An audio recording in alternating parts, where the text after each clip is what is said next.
Hello friends, मैं रोहित तिवारी आप सभी का मॉडर्न पाठशाला पर हार्दिक स्वागत करता हूं। फ्रेंड्स, आज की क्लास में हम करने वाले हैं सीडीपी के क्वेश्चंस जो प्रीवियस में आपके सी टेट और आपके यूपी टेट और राजस्थान टेट इन सब एग्ज़ामों में जो पूछे गए हैं, जो जो क्वेश्चन बने हैं वो आपके सी टेट के एग्ज़ाम में भी पूछे जाने की उम्मीद है। ये पिछले एग्ज़ामों में पूछे गए हैं और आगे भी रिपीट होते रहते हैं, तो ऐसे क्वेश्चनों को आपको बहुत अच्छे से पढ़ना है। वहीं से आप क्वेश्चनों को जितने ज़्यादा से ज़्यादा क्वेश्चन करेंगे आप, वो आपके लिए बहुत ही इंपॉर्टेंट साबित होंगे। ठीक है, तो बहुत ही इंपॉर्टेंट क्लास होती है, लास्ट तक देखिएगा फ्रेंड्स। चलिए बिना किसी देरी के स्टार्ट करते हैं हम प्रीवियस क्वेश्चंस। पहला क्वेश्चन आपके सामने है फ्रेंड्स, विकास कभी न समाप्त होने वाली प्रक्रिया है, यह विचार किससे संबंधित है? ए अंतर संबंध का सिद्धांत, बी निरंतरता का सिद्धांत, सी एकीकरण का सिद्धांत, डी अंतःक्रिया का सिद्धांत। ये सीटेट 2011 में पूछा गया प्रश्न है फ्रेंड, तो जल्दी से बताइए इसका राइट आंसर क्या हो जाएगा। तो इसका राइट आंसर हो जाएगा आपका बी निरंतरता का सिद्धांत, प्रिंसिपल ऑफ कंटिन्यूटी। ठीक है फ्रेंड्स, चलिए अगला प्रश्न है, निचली कक्षाओं में शिक्षण की खेल पद्धतियाँ मूल रूप से आधारित हैं। जो निचली कक्षाएं होती हैं उनमें जो शिक्षण की जो खेल पद्धति होती है वो मूल रूप से आधारित होती है किस पर? ए शारीरिक शिक्षा कार्यक्रम के सिद्धांत पर, बी शिक्षण पद्धतियों के सिद्धांतों पर, सी विकास एवं वृद्धि के मनोवैज्ञानिक सिद्धांतों पर, डी शिक्षण के समाजशास्त्री सिद्धांतों पर। तो क्या हो जाएगा राइट आंसर फ्रेंड? तो इसका सबसे अच्छा राइट आंसर आपका हो जाएगा सी विकास एवं वृद्धि के मनोवैज्ञानिक सिद्धांत पर आधारित होते हैं। जो खेल पद्धति वहाँ पे बालक का विकास, शारीरिक विकास करना तो को छोड़ के विकास यानी उसके शरीर के कार्य करने लगे, इसके साथ वृद्धि इससे रिलेटेड होती है। केवल शारीरिक शिक्षा कार्यक्रम सिद्धांतों पर नहीं आधारित होती, विकास एवं वृद्धि के मनोवैज्ञानिक सिद्धांतों पर आधारित होती है। अगला फ्रेंड प्रश्न है, अवधारणाओं का विकास डेवलपमेंट ऑफ कॉन्सेप्ट मुख्य रूप से डैश का हिस्सा है? ए बौद्धिक विकास का, बी शारीरिक विकास का, सी सामाजिक विकास का और डी संवेगात्मक विकास का। तो राइट आंसर क्या हो जाएगा फ्रेंड? अवधारणाओं की विकास की बात की गई, कॉन्सेप्ट की, तो कॉन्सेप्ट किसका हिस्सा है? तो आपका राइट आंसर हो जाएगा ए बौद्धिक विकास।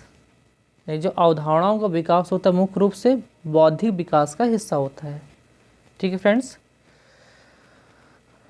अगला प्रश्न है कि व्यक्तिगत शिक्षार्थी एक दूसरे में भिन्न होते हैं। ए विकास की दर पर, बी विकास क्रम पर, सी विकास की समान क्षमता पर, डी विकास वृद्धि एवं विकास के सिद्धांत पर। एक व्यक्ति की बात की, व्यक्तिगत शिक्षार्थी, दो व्यक्तिगत शिक्षार्थी यानी पर्सनल रूप से भिन्न किस होते हैं? तो सब में जो विकास की जो दर होती है आपको, जैसे हम कहते हैं रेट ऑफ डेवलपमेंट, वो सब में आपको देखने को मिलती है। किसी को एनवायरनमेंट अच्छा मिलता है, किसी को नहीं मिलता है ना। वंशानुगत क्रम पर किसी में अलग अलग चेंजिंग मिलते हैं। सबकी एक जैसा विकास नहीं होते, एक ही एज के लड़के एक जैसे नहीं होते हैं, एक जैसे पढ़ने की क्षमता उनमें नहीं होती है, एक जैसे किसी कार्य करने की कुशलता नहीं उनके अंदर होती है। तो नहीं, विकास के दर पे हम भिन्न होते हैं। वो क्या हो जाएगा राइट आंसर? ए हमारा राइट आंसर हो जाएगा ए, यानी विकास की दर पर।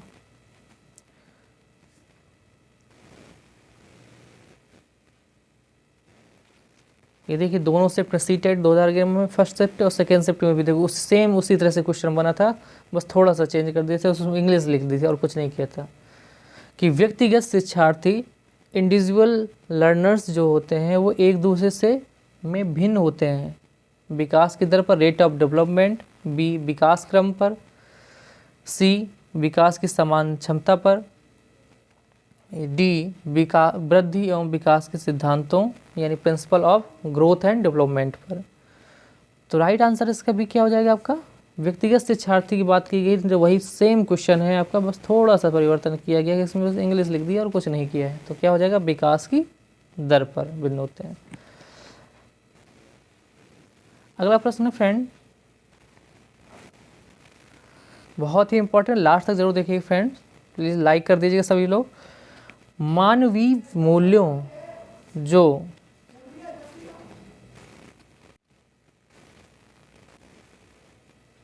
अगला प्रश्न है फ्रेंड कि मानवीय मूल्यों जो प्रकृति में सार्वत्रिक हैं के विकास का अर्थ है। ए मतारोपण, बी अंगीकरण यानी एडॉप्टेशन, सी अनुकरण इमिटेशन, डी अभिव्यक्ति मैनिफेस्टेशन। तो क्या हो जाएगा फ्रेंड, मानवीय मूल्यों जो सर्वत्र आपको देखने को मिलते हैं के विकास का अर्थ है। तो क्या हो जाए, अभिव्यक्ति। राइट आंसर इसका क्या हो जाएगा फ्रेंड, डी अभिव्यक्ति। इसका अर्थ क्या होता है, जो मानवीय मूल होते हैं जो प्रकृति में आपको हर जगह देखने को मिलते हैं, वो क्या होते हैं, सब में अभिव्यक्ति की बात होती है। अगला प्रश्न है फ्रेंड, निम्नलिखित में से किस स्तर में बच्चे अपने समकक्षी वर्ग के सक्रिय सदस्य बन जाते हैं। जो आपके पास समकक्षी वर्ग होता है, ग्रुप बना लेते हैं, ग्रुपिंग करने लगते हैं, वो किस स्तर पर करने लगते हैं, यानी सक्रिय सदस्य ग्रुप बनाने लगते हैं। ये क्वेश्चन अलग होगा, अलग एज में जाएगा फ्रेंड। और समकक्षी वर्ग के सक्रिय सदस्य बन जाते हैं, इस पर फोकस करिएगा फ्रेंड। सक्रिय सदस्य बन जाते हैं किसी समकक्षी वर्ग के। तो इसका राइट आंसर क्या हो जाएगा, आप बताएं। ए किशोरावस्था, बी वयस्कावस्था, सी प्राक अवस्था, डी बाल्यावस्था। यूपी टेट 2011 में पूछा गया क्वेश्चन है फ्रेंड। तो राइट आंसर हो जाएगा, सक्रिय सदस्य की अगर हम बात करेंगे तो वो हो जाएगा आपका किशोरावस्था में। क्या हो जाएगा फ्रेंड, किशोरावस्था में। ठीक है, किशोरावस्था की एज कहाँ पूछी जाती है तो फ्रेंड अब याद रखिएगा, 13 साल से 21 वर्ष तक जो होती है वो आपकी किशोरावस्था की एज कहलाती है। उसके बाद प्रौढ़ावस्था शुरू हो जाती है। चलिए अगला प्रश्न है फ्रेंड, बचपन के सांप्रतिक दृष्टिकोण करंट व्यू की मानता है। ए बहुत तरीके से बच्चे वयस्कों के बराबर होते हैं, बी बच्चों की युवा प्राप्त वयस्कों के रूप में सबसे अच्छा माना जाता है। जो बच्चे होते हैं उनको युवा प्राप्त वयस्कों के रूप में सबसे अच्छा माना जाता है। या सी बचपन आधारित रूप से प्रतीक्षावधि वेटिंग पीरियड है। या डी बचपन वृद्धि और परिवर्तन की एक अनूठी अवधि है। तो इसका सबसे अच्छा राइट आंसर है बचपन के बारे में। तो बचपन क्या है, वृद्धि और परिवर्तन की एक अनूठी अवधि होती है फ्रेंड। तो इसलिए इसका राइट आंसर क्या हो जाएगा आपका डी, यानी बचपन वृद्धि और परिवर्तन क्या है, एक अनूठी अवधि होती है। ठीक है, राइट आंसर डी हो जाएगा आपका। अगला प्रश्न है फ्रेंड, शिक्षक को ज्ञान होना चाहिए। ए अध्यापन विषय का, बी बाल मनोविज्ञान का, सी शिक्षा संहिता यानी एजुकेशन कोड का, डी अध्यापन विषय एवं बाल मनोविज्ञान का। तो एक शिक्षक की बात की गई थी फ्रेंड। तो एक शिक्षक को किसका ज्ञान होना चाहिए, तो आपका राइट आंसर हो जाएगा डी, जिस विषय को पढ़ा रहा है उस अध्यापन विषय का ज्ञान होना चाहिए और बाल मनोविज्ञान का उसका ज्ञान होना चाहिए, ताकि बच्चों को किस तरह से पढ़ाया जाए, किस तरह के बालक को किस तरह से समझाया जाए, अलग अलग एज के बालक को किस तरह से क्वेश्चन दिए जाए, किस तरह से उसकी क्षमता बढ़ाई जाए, ठीक, बौद्धिक विकास किया जाए, उसका शारीरिक विकास पर ध्यान दिया जाए। तो ये सारी चीज़ों का उसे ज्ञान हो चाहिए, जिसे हम CDP में पढ़ते हैं सारी चीज़ें।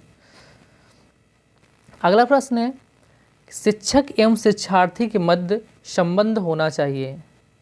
ए स्नेह का, बी विश्वास का, सी सम्मान का, डी ये सभी। तो राइट आंसर क्या हो जाएगा फ्रेंड, डी ये सभी, यानी स्नेह का भी करें, जो शिक्षक और विद्यार्थी में स्नेह का संबंध होना चाहिए और विद्यार्थी का शिक्षक के प्रति क्या विश्वास भी होना चाहिए, और विद्यार्थी क्या है इस तरह से अपना शिक्षक अपना छवि बना के रखे कि उसका सम्मान भी करें, रिस्पेक्ट भी करें एक दूसरे। ठीक है फ्रेंड, तो राइट आंसर हो जाएगा ये सभी, यानी तीनों जरूरी हैं। ठीक है, अगला प्रश्न है फ्रेंड, विकास के संदर्भ में निम्न में से कौन सा कथन सत्य नहीं है? ए, विकास की प्रत्येक अवस्था में अपने खतरे हैं।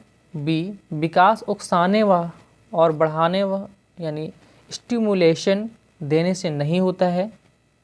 सी, विकास सांस्कृतिक परिवर्तनों से प्रभावित होता है। डी, विकास की प्रत्येक अवस्था की अपनी विशेषताएं होती हैं।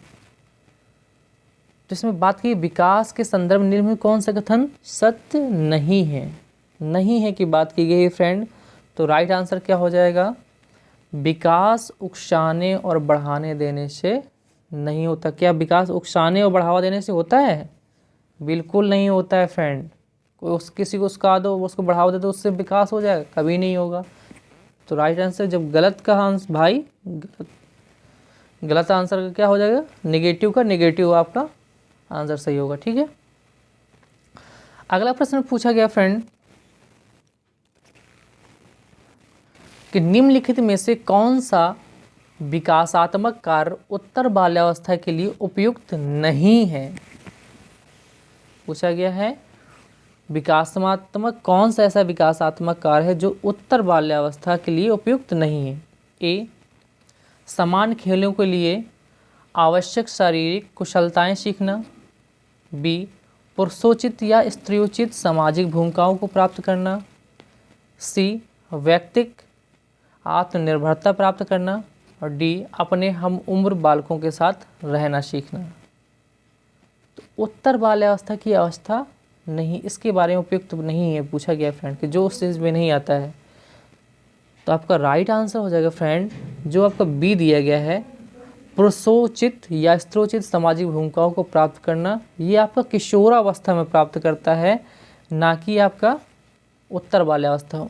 उत्तर बाल्यावस्था में अलग अलग ग्रुप बनाना सीखता है ना, उनके प्रति आकर्षण होता है, कि जब भूमिकाएं नहीं निभाते हैं फ्रेंड। आप देखेंगे जब इसको पढ़ेंगे आपके उत्तर बाल्यावस्था, तो वहाँ पे आपको ये देखने को मिलेगा पुरुषों या स्त्रियों के प्रति यानी लड़का लड़की अलग ग्रुप बनता है, ना कि वो सामाजिक भूमिका निभाने के लिए तैयार होते हैं। ठीक है फ्रेंड, तो राइट आंसर क्या हो जाएगा? बी। ये आपकी किशोरावस्था की आपकी अवस्था है, जो एक लक्षण है जो पुरुषों या स्त्रियोचित जो सामाजिक भूमिका निर्वहन करना, ये किशोरावस्था पे आता है। ठीक है फ्रेंड, अगला प्रश्न है, विकास का अर्थ है परिवर्तनों की उत्तरोत्तर श्रृंखला यानी प्रोग्रेसिव चेंजेस।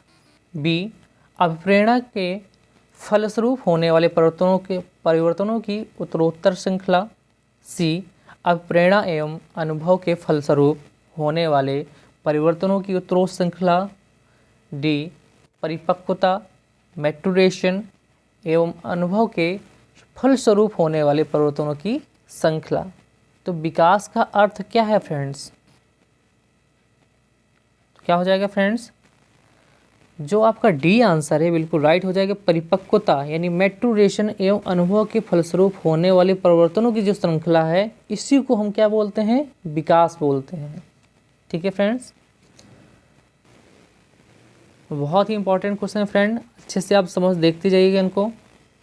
अगला प्रश्न है, खिलौनों की आयु यानी टॉय एज कहा जाता है। ए, पूर्व बाल्यावस्था को। बी, उत्तर बाल्यावस्था को। सी, शैशवावस्था को। डी, ये सभी को कहा जाता है। बताइए भाई फ्रेंड्स, तो राइट आंसर क्या हो जाएगा आपका? पूर्व बाल्यावस्था। क्या हो जाएगा फ्रेंड्स? ए, यानी पूर्व बाल्यावस्था होती है, यानी जो आपकी कहीं के 2 से 6 वर्ष वाली जो वो एज होती है, उसमें क्या बोलते हैं? पूर्व अवस्था की एज के 2 से 6 आपको कई जगह मिली, कई जगह 3 साल से 6 वर्ष तक देखने को मिलती है। तो ये अवस्था जो होती है वो क्या कहलाती है? आपकी पूर्व बाल्यावस्था कहलाती है। जो आपकी शैशवावस्था होती है वो 1 से आपकी 2 वर्ष तक होती है, है ना। उत्तर बाल्यावस्था इसके बाद में शुरू होती है आपकी पूरे बाल्यावस्था के बाद में 6 से जो आपकी 12 वर्ष की तक एज होती है वो आपकी क्या होती है, उत्तर बाल्यावस्था होती है। ठीक है फ्रेंड्स, 6 से 12 क्या हो जाती है, उत्तर बाल्यावस्था होती है आपकी।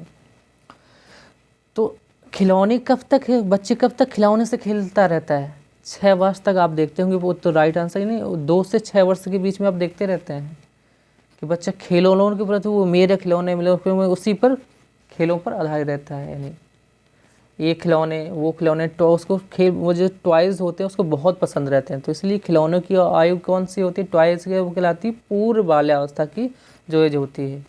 5 या 6 साल से उसमें परिवर्तन देखने को मिलते हैं, खिलौने छोड़ देते, लेकिन वो अलग अलग तरह के खिलौने, बड़ी बड़ी गाड़ियों में बैठना, तो बड़ी फिर जब जैसे एज बड़ी होती है तो बड़ी गाड़ी लेने खरीदने को कोशिश करता है ना। तो ये सारी चीज़ें हैं। अगला प्रश्न है फ्रेंड, निम्नलिखित में से कौन सी पूर्व बाल्यावस्था की विशेषता नहीं है। ए, दल समूह में रहने की अवस्था, बी, अनुकरण करने की अवस्था, सी, प्रश्न करने की अवस्था और डी, खेलने की अवस्था। तो पूर्व बाल्यावस्था की अवस्था नहीं है, यानी विशेषता नहीं है, सॉरी। तो आपका राइट आंसर हो जाएगा फ्रेंड इसमें खेलने की अवस्था। आप पूर्व बाल्यावस्था में आप देखेंगे, जब उसकी विशेषताओं में देखें तो वो जो बालक होता है वो दल या समूह यानी प्री गैंग बनाने लगता है, अपने छोटे छोटे ग्रुप बनाने लगता है। अब बच्चों के साथ घुल मिल के खेलना सीख जाता है, अनुकरण करता है, सीखता अपनी मातृभाषा से, पिताजी या वो समाज से, पेरेंट्स से अपने, या समाज से या परिवार से सारी चीज़ें सीखता, अनुकरण करता है, सीखता है कुछ चीज़ें। प्रश्न करने की क्षमता, इसी एज में बहुत सारे बच्चे के अंदर धीरे धीरे प्रश्न करने की अवस्था तो भी, यानी प्रश्न करने लगता है, बहुत सारी चीज़ पूछने लगता है। तो ये क्या होती है, आप देखते होंगे जो छोटा बच्चा होता है बहुत से ये क्या है, ये क्या है ना, पापा जी ये क्या है, तो ये आप बहुत पूछता है क्वेश्चन वो। लेकिन डी, खेलने की अवस्था, यानी कोई खेल के प्रति इतना समझ नहीं उसकी विकसित हो पाती है, पूरे वाला अवस्था है। ये धीरे धीरे उत्तर बाल्यावस्था में आपकी शुरुआत हो जाती है, उत्तर बाल्यावस्था की विशेषता है, न कि पूर्व बाल्यावस्था की। तो राइट आंसर इसलिए क्या हो गया आपका डी, खेलने की अवस्था। ठीक है फ्रेंड्स, अगला प्रश्न है, उत्तर बाल्यावस्था में बालक होता है उसकी भौतिक वस्तु यानी गुड्स के किस आवश्यक तत्व में परिवर्तन समझने लगते हैं। जो उत्तर बाल्यावस्था की बात की गई है कि भौतिक वस्तुओं में किस आवश्यक तत्वों में परिवर्तन समझने लगता है। ए, द्रव्यमान और संख्या, सी, संख्या, डी, द्रव्यमान, संख्या और क्षेत्र। तो राइट आंसर हो जाएगा फ्रेंड डी, द्रव्यमान, संख्या और क्षेत्र को समझने लगता है। अब यहाँ आप बच्चे को बेवकूफ़ नहीं बना सकते हैं, जबकि पूर्व बाल्यावस्था में क्या रहता है, बालक यही समझता है कि कोई दो क्वांटिटी, एक गिलास, 2 गिलास ले लीजिए आप, एक में जिसमें समान मात्रा में, एक साइज में थोड़ा सा बड़ा हो और एक साइज में छोटा हो, लेकिन उसमें समान मात्रा में कुछ दूध भर दीजिए या कोई चीज़ भर दीजिए जो उसको प्रिय हो, और उसको अगर देंगे बच्चे को जो बड़ा सा गिलास उसमें भी उतना ही भर दो, और छोटा जो गिलास साइज में देखने में लग रहा है उसमें भी भर दो, तो बालक वो बड़ा वाला गिलास की तरफ झपकता कि नहीं ये, या चीज़ गिनती अब देख लोगी तो गिनती क्वांटिटी भले कम हो लेकिन संख्या में अगर जो चीज़ ज़्यादा होगी उसकी तरफ बढ़ता है कि ये वाली मुझे चाहिए, ये वाली चाहिए। लेकिन जब उत्तर बाल्यावस्था आती है तो वो ये समझने लगता है उत्तर बाल्यावस्था में कि ये वाला क्या है, क्षेत्र, जो ये वाली चीज़ क्या है, ठीक है, ये वाली जो आपकी जो उत्तर बाल्यावस्था में देखेगा कि ये ऐसा नहीं है, कि वो ये समझने लगता है कि सब में बराबर है। यानी द्रव्यमान जो होता है कि किसी की क्वांटिटी क्या है, संख्याओं में कौन सा ज़्यादा, इस तरीके की समझ किस में बढ़ जाती है, उत्तर बाल्यावस्था में बढ़ जाती है। ठीक है, तो उसको यहाँ पर आपको डी में आप जो उत्तर बाल्यावस्था है वहाँ पर आप बेवकूफ़ नहीं बना सकते बालक को। ठीक है फ्रेंड,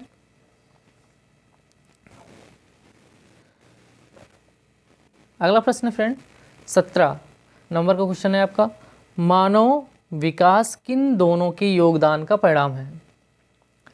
ए, अभिभावक एवं अध्यापक का, बी, सामाजिक एवं सांस्कृतिक कारणों का, सी वंशक्रम एवं वातावरण का, डी इनमें से कोई नहीं। तो राइट आंसर हो जाएगा फ्रेंड सी वंशक्रम एवं वातावरण का। यानी मानव का विकास किससे हो, तो वंशक्रम, यानी वंशक्रम पे भी आपका इफेक्ट होता है उसके अंदर, और वातावरण एनवायरनमेंट को भी प्रभाव बालक के अंदर विकास में देखने को मिलता है। तो राइट आंसर क्या हो गया आपका सी। अगला प्रश्न है निम्नलिखित में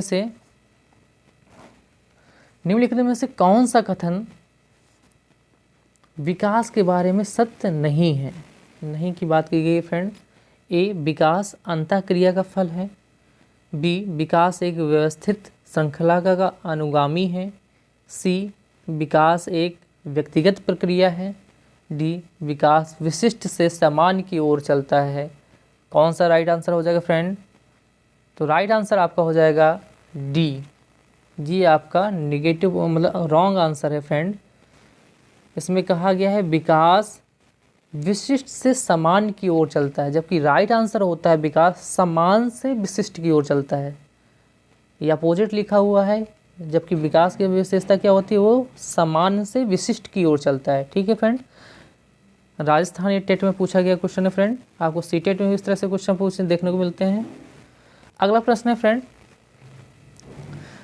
निम्न में कौन सा कथन सही नहीं है। ए आवश्यकता वंचना की शारीरिक अवस्था नहीं है, बी अंतर्नोद आवश्यकता का मनोवैज्ञानिक परिणाम है, सी आवश्यकता एवं अंतर्नोद समान नहीं है बल्कि समानांतर है,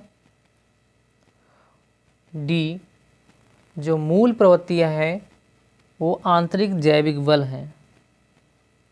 बताइए फ्रेंड्स, नीड की बात की गई है, मोटिव की बात की गई है बी में, और इसमें नीड और मोटिव दोनों की बोध की बातें की गई है, और आपकी इसमें जो आपके ट्रेड्स होते हैं डी में ट्रेड्स की बात की गई है।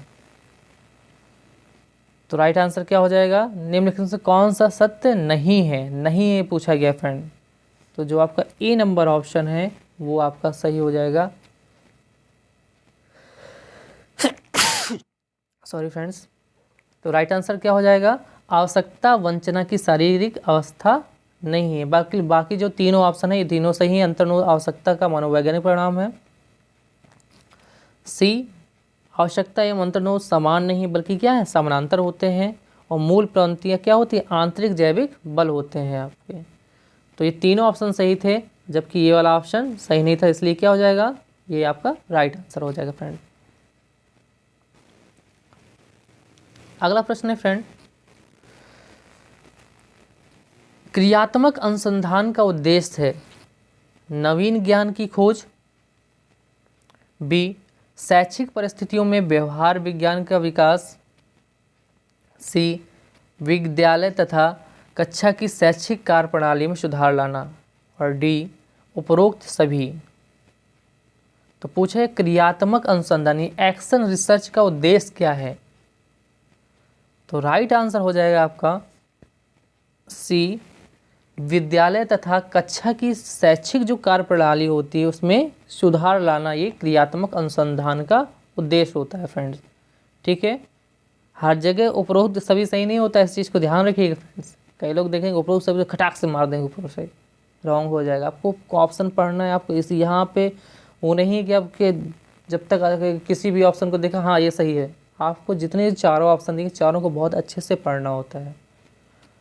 ठीक है फ्रेंड्स, कई क्वेश्चन में चारों ऑप्शन सही होते हैं, उनमें से एक विशिष्ट ऑप्शन आपका जो होता है विशेष जो सबसे ज़्यादा महत्वपूर्ण वो ऑप्शन सही आपको देखने को मिलता है। इस चीज़ का विशेष कर ध्यान, जल्दीबाजी नहीं करनी है CDP में जो आती है आपकी। ठीक है, पेडागॉजी हो गई, इनमें कभी भी जल्दीबाजी नहीं करनी है, बहुत आराम से पढ़ना है पेडागॉजी वगैरह को, तो ताकि आपको समझ के आंसर कर सकें, है ना। चलिए अगला प्रश्न है फ्रेंड, शर्म तथा गर्व यानी सेम एंड प्राउड जो होता है जैसी भावना का विकास किस अवस्था में होता है। यानी बालक शर्माने लगता है और प्राउड फील करने की व्यवस्था जो होती है तो वो कौन सी होती है। ए शैशवावस्था, बी बाल्यावस्था, सी किशोरावस्था, डी वृद्धावस्था। बताएं फ्रेंड्स क्या हो जाएगा इसका राइट आंसर। आप ही देखो थोड़ा सा, विकास की बात की गई है, यानी श्रम और गर्भ, क्या शैशवावस्था में श्रम वगैरह कुछ जानता है? शैशवावस्था क्या होती है? 1 से 2 साल तक की। तो यहाँ श्रम और गर्भ तो दूध पी के बड़ा होता है, वो तो खेलना कूदना बस सीखता है, तो यहाँ तो कोई बात ही नहीं हो गई। तो ये ऑप्शन बिल्कुल गलत हो गया। किशोरावस्था, किशोरावस्था में तो बहुत सारी चीज़ें करने लगता है, आत्म सम्मान की वगैरह चीज़ें होने लगती हैं। जबकि वृद्धावस्था में तो सभी कुछ कोई मतलब ही नहीं रहता है ना। तो राइट आंसर क्या हो, यहाँ विकास होता है बी में, यानी बाल्यावस्था। यानी बाल्यावस्था कितनी होती है? जो 6 से 12 वर्ष की अवस्था होती है आपकी, सॉरी हाँ, 6 से 12 वर्ष की जो होती है अवस्था होती है, वो क्या होती है आपकी? दो आपकी शुरू हो जाती है आपकी जो शैशवावस्था हो जाती है, पूर्व बाल्यावस्था और बाल्यावस्था, दो पूर्व बाल्यावस्था और उत्तर बाल्यावस्था जो आपकी स्टार्ट होती है 12 वर्ष तक जो रहती है, वो क्या कहलाती है? आपकी बाल्यावस्था कहलाती है। उसके बाद में आपकी किशोरावस्था 13 वर्ष से 21 वर्ष तक आपकी किशोरावस्था आपकी स्टार्ट हो जाती है, जो इन्हीं के बीच में सारी सीखना, 12 वर्ष तक की एज तक बालक सारी चीज़ें सीख जाता है। और उसमें शर्म करना, उसे बड़ा शर्म लगता है, कोई से हम गलत कर दिया तो उसमें शर्म भी उसके होने लगती है, और कोई चीज़ को अच्छा काम किया है तो उसे गर्व भी फील होता है।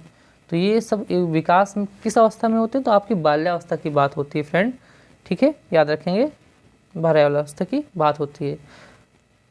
ये 3 से 12 वर्ष की अवस्था कई जगह मिलती है, ठीक है, याद रखिएगा। अगला प्रश्न है फ्रेंड, शैशवावस्था की प्रमुख विशेषता क्या नहीं है? ए, सीखने की प्रक्रिया में तीव्रता, बी, जिज्ञासा की प्रवृत्ति, टेंडेंसी ऑफ क्यूरियोसिटी,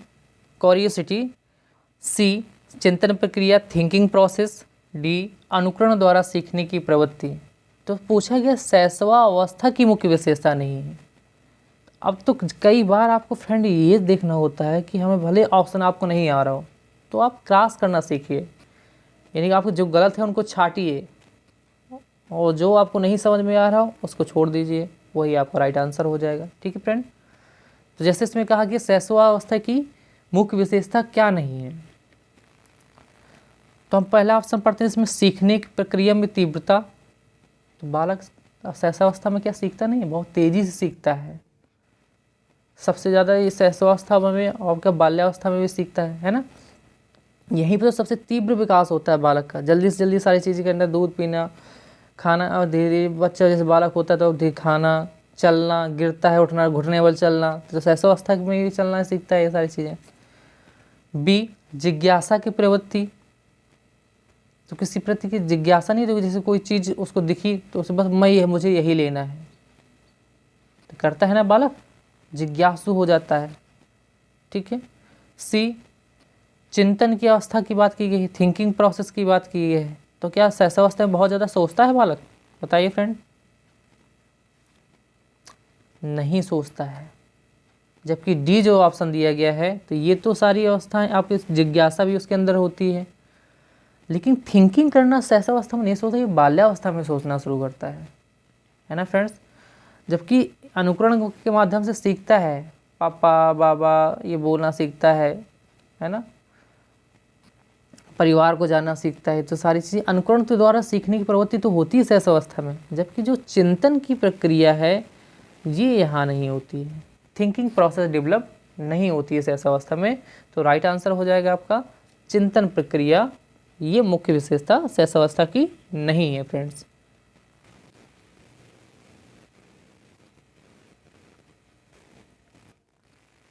अगला प्रश्न है फ्रेंड, किस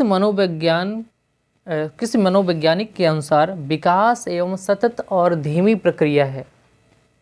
जो विकास है वो आपकी सतत और धीमी प्रक्रिया है, ये किसके द्वारा है? ए, कोलेसनिक के द्वारा, बी, पियाजे, या सी, स्किनर के द्वारा दी गई है, या डी, हरलॉग द्वारा दी गई है। विकास क्या है? एक सतत और धीमी प्रक्रिया है, ये किस वैज्ञानिक का कथन है फ्रेंड? तो राइट आंसर इसका हो जाएगा आपका सी, ये स्किनर जो महोदय थे उन्होंने कहा है विकास क्या है? एक सतत निरंतर चलने वाली और धीरे धीरे प्रकाश होता है, धीमी प्रक्रिया है। यानी विकास क्या है, निरंतर धीमे धीमे विकास होता रहता है। ठीक फ्रेंड, बहुत आपको समझ में नहीं आएगा, बालक देखे कुछ समय देखे आप देखते हैं बहुत धीमे धीमे तरीके से उसमें बहुत सारी चीज़ों को अडॉप्ट करता चला जाता है, सीखता चला जाता है। ठीक है फ्रेंड, तो क्या हो जाएगा, विकास एवं सतत प्रक्रिया ही इस नर महोदय का एक कथन आप याद रखेंगे और रिपीट हो सकता है आपके सीटेट के एग्जाम में। जबकि ये जो सीजी टेट था वहाँ पे पूछा गया छत्तीसगढ़ वाले में। 24वां प्रश्न है फ्रेंड, हम 25 क्वेश्चन आज करेंगे, फिर अगले नेक्स्ट वीडियो पे हम और क्वेश्चन करेंगे। आप देख लेते हैं जल्दी से। बाल्यावस्था जो अवस्था होती है, जो बाल्यावस्था है वो अवस्था होती है कितने एज तक की, 5 वर्ष तक की, बी 12 वर्ष तक की, सी 21 वर्ष तक की, इनमें से कोई नहीं। तो बाल्यावस्था की बात की गई है तो फ्रेंड वही मैंने पिछले क्वेश्चन में डिस्कस किया था। तो बाल्यावस्था, तो कहाँ वो बाल्यावस्था क्या हो जाती है फ्रेंड्स, जल्दी से बताइए। तो बाल्य, आप कमेंट बॉक्स में इसका आंसर करेंगे सभी लोग, क्योंकि मैं बता दे रहा हूँ आपको, मुझे अब जल्दी से देखने, क्योंकि बाद ही में देखें क्योंकि लाइव नहीं चल रहा है क्लास वीडियो। तो क्या हो जाएगा, ये जो 12 वर्ष की तक की अवस्था होती है कहाँ से स्टार्ट होती है, 3 साल से। 3 से 12 वर्ष की जो अवस्था होती है ये क्या होती है, बाल्यावस्था होती है, जिसमें 3 से 6 क्या होती है आपकी पूर्व बाल्यावस्था होती है, और 6 से 12 जो होती है आपकी उत्तर बाल्यावस्था की अवधि होती है। और पूरी यानी टोटली अगर पूछा है बाल्यावस्था के बाद 3 से 12 वर्ष की अवस्था होती है, वो क्या होती है आपकी बाल्यावस्था होती है। ठीक है फ्रेंड, 3 से 12 वर्ष की अवस्था बाल्यावस्था।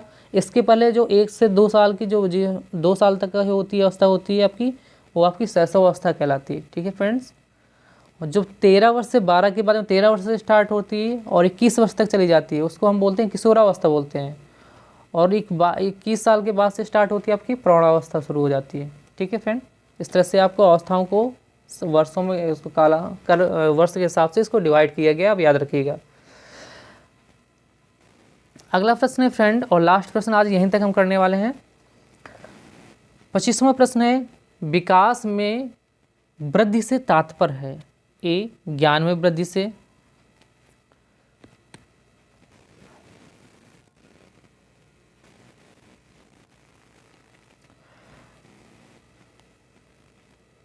विकास में वृद्धि से तात्पर्य है, ए ज्ञान में वृद्धि से, बी संवेग में परिवर्तन या संवेग में वृद्धि, सी वजन में वृद्धि, डी आकार सोच समझ कौशलों में वृद्धि। तो विकास में वृद्धि से तात्पर्य क्या हो जाएगा फ्रेंड, राइट आंसर इसका हो जाएगा डी। आपको यही आपको समझ भी आ रहा होगा कि आकार में वृद्धि, सोच में वृद्धि होती है बालक के अंदर, और समझ कौशलों में भी वृद्धि हो जाती है। इसी को हम क्या बोलते हैं, विकास के बोलते हैं। शारीरिक देखो विकास, छोटा बालक होता है धीरे धीरे बड़ा होने लगता है, उसकी सोचने की क्षमता देखो बदलती जाती है ना। पहले अब देखेंगे जो बाल्यावस्था या शैशवावस्था है उस समय क्या है, निर्जीव सजीव और निर्जीव के बीच में वो अंतर नहीं कर पाता है। आप देखते हो कि जैसे कोई दरवाज़ा उसके लग गया हाथ में तो रोने लगता है बालक, तो पापा या मम्मी कहेंगे लो मैं तुम दरवाजा ने मारा, इसने मारा, लो मैं इसको मारे दे रहा हूँ, खटाखट उसको मारने लगे और वो बच्चा शांत हो जाता है। लो इसको भी 2 झापड़ मारे दे रहे हैं, 5 थप्पड़ मारे दे रहे हैं, तो बालक बड़ा खुश होता है, और मारो और मारो, हाँ और मारो। तो ये सारी चीज़ें क्या होती हैं आपको करता है बालक, लेकिन धीरे धीरे उसके वो समझने लगता है सर ये निर्जीव वस्तु, इसको मारने से कुछ नहीं होगा, है ना। और फिर उसकी समझों में भी विकास होता है, जो समझने की शक्ति होती है वो कौशलों में विकास होता है, यही सारी चीज़ें सीखता है। तो इसी को क्या बोलते हैं हम, विकास बोलते हैं। और विकास में वृद्धि से, इसी को बोलते हैं विकास में जो होती है वृद्धि होती जाती है। ठीक है, तो यानी आकार जो होता है, आकार सोच और समझ कौशलों में वृद्धि को ही हम बोलते हैं विकास में वृद्धि। ठीक है फ्रेंड, तो आज के सेशन में यहीं तक, वीडियो बड़ा लंबा नहीं करते हैं ताकि आप अच्छे से देख सकें। अगर आगे आपको समझ में आया हो, क्वेश्चन आपको अच्छे लगे हों, मेरा मेहनत का सही हो लगी हो, तो आप प्लीज़ लाइक करें, सब्सक्राइब करें जो फ्रेंड नए हैं, और ज़्यादा से ज़्यादा शेयर करें। आप जल्दी सब्सक्राइब कर लीजिएगा, बेल आइकन बगल में उसको ज़रूर प्रेस कर लें फ्रेंड। उससे क्या होगा, आपके जैसे वीडियो अपलोड होंगे तो आपके यहाँ सुबह इन्फॉर्मेशन मिल सकेगी और आप उससे वीडियो को समय से देख सकेंगे। जितने ज़्यादा से ज़्यादा आप प्रैक्टिस सेट कर लें, वो सीटेट के एग्ज़ाम में बहुत ही आपको मददगार साबित होंगे। अगर आपने प्रैक्टिस सेट नहीं लगाए, क्वेश्चन नहीं देखे, तो आपको समझ में नहीं आएगा, आप कंफ्यूज हो सकते हैं। ठीक है फ्रेंड, तो थैंक यू फ्रेंड्स, मिलते हैं नेक्स्ट वीडियो में। Please like, subscribe and share कर दें आप सभी।